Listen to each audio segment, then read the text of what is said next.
welcome back to Hustler's Meditations.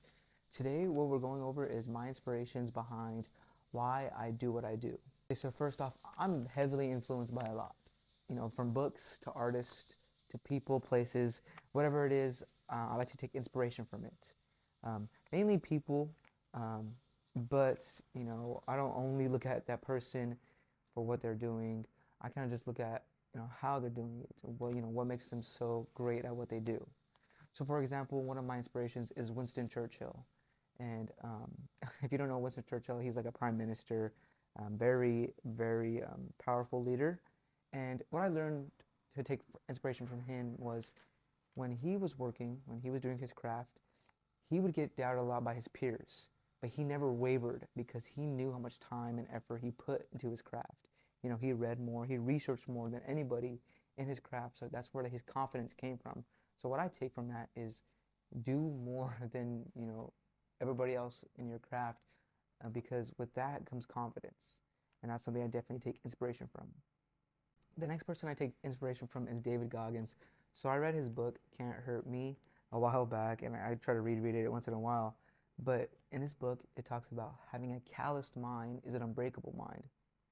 But to get there, you have to do some things that are not so fun, right? You have to be very disciplined and do these things constantly, right? Because in his book, it talks about how with a calloused mind, you are really so much more capable than you think. And I take inspiration from this because it's true. When I was very disciplined, I'm trying to get back on track, day 4 or whatever of my 75 hard. But when I was doing that, I really felt like nothing could break me, right? Nothing that happened to me was going to define me. I was only going to get better from it. So I definitely just try to take inspiration from that as well. The last person who inspires me a lot is The Weeknd. So what I take inspiration from The Weeknd is he created some great music at a very young age. I feel like he used his emotions, his genuine emotions, to create a fan base and to create works of art that have been, very popular and successful. And he's one of the only artists that I see people get his logo tatted on them, or have a car sticker of him. And I think it's just because he has been, very vulnerable and genuine, and people can feel that. For some reason, I feel like people can tell if you're being genuine or not, even if you're lying to them, even if you're deceiving them, even if it's over, video. I feel like people can tell. It's just something in your mind that can tell if somebody's being genuine or not. And, I took inspiration from that because, just using your emotions, my emotions, to fuel my work. Any emotion I have, I know it's there for a reason, and I can use it in a positive way. All right, so let's get into the books that have inspired me. This book right here is called How to Win Friends and Influence People. Is definitely one of the most inspirational books to me. It has made me grow so much, not only in my profession, but in my relationships. It has taught me to be very genuine with people and just to listen. And everyone has their own story, and they want to tell it. You just have to be able to listen. You know, you don't have to be loud to lead. You just have to be caring and understanding.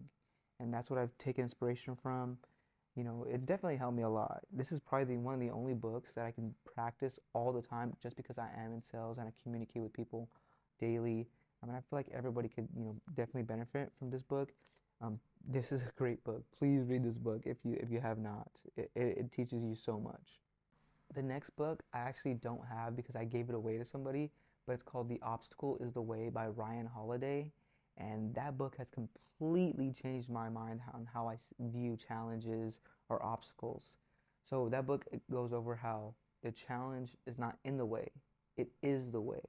And for me, that just means whenever something's thrown at me, it's just a lesson, right, to be learned and to help me get better at whatever I'm doing or whatever that challenge is. And the way I see challenges now is once I complete it, once I get over it, I'm just gonna be better. And the other way that book has inspired me is it really got me into Stoicism. This book is Meditations by Marcus Aurelius, but from the book Obstacles Away, it really introduced me to Stoicism, and I've been trying to practice that. And I feel like there's kind of this misunderstanding about Stoicism that you don't have to feel any emotions. You don't feel any emotions. You're rock solid. But no, I think stoicism is where you feel your emotions, you have emotions, but you don't let them get in the way of what you have to do or what you know you should do. And I'm definitely trying to practice stoicism. With lowercase s, there's a difference, and that book, Obstacles Away, is kind of the book that introduced me to it. All right, and the last great inspiration in my life is nature. Um, so for me, nature has taught me a lot. Just from looking at it, being in nature, it taught me that everything has a process. So everything in nature has a process. You don't just get this fully grown tree right in one day, right? You have to plant it, you have to water it, let the sun hit it, let it enjoy the breeze, and seasons come, seasons go, and it eventually grows into this fully matured tree. And that's kind of how life is for everything has a process. So I can't just expect to be this fully evolved, mature version of myself. I have to take the time to let the sun hit me, enjoy the breeze, and just tend to myself, because nature is never in a rush, but it always gets where it needs to be.